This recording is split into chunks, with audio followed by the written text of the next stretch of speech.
Hello guys, welcome back to my YouTube channel. അപ്പം നമുക്കിന്ന് വളരെ സിമ്പിളായിട്ട് ഉണ്ടാക്കാൻ പറ്റുന്ന ഒരു ചെമ്മീൻ റോസ്റ്റിൻ്റെ റെസിപ്പി നോക്കിയാലോ.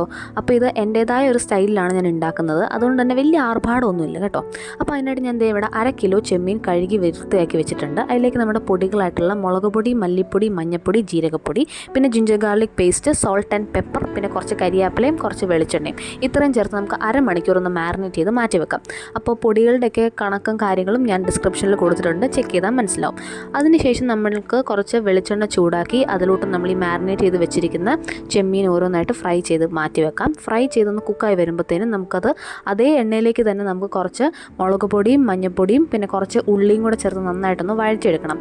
ഇതെല്ലാം ഒന്ന് നന്നായി വഴന്ന് വരുമ്പോഴത്തേനും നമ്മൾ വറുത്ത് മാറ്റി വെച്ചിട്ടുള്ള നമ്മുടെ ചെമ്മീനും കൂടെ ചേർത്തൊന്ന് മിക്സ് ചെയ്തെടുക്കുമ്പോഴത്തേനും നമ്മുടെ simple and ഹമ്പിളായിട്ടുള്ള Chemmeen roast ready. നെയ്ച്ചോറ്, ചപ്പാത്തി, അതിൻ്റെ കൂടെ നല്ല അടിപൊളി കോമ്പിനേഷനാണ്. എല്ലാവരും ട്രൈ ചെയ്ത് നോക്കുക. മാത്രമല്ല, വീഡിയോ ഇഷ്ടപ്പെട്ടാൽ ലൈക്ക് ചെയ്യാനും നമ്മുടെ പേജ് സബ്സ്ക്രൈബ് ചെയ്യാനും മറക്കണ്ട. താങ്ക്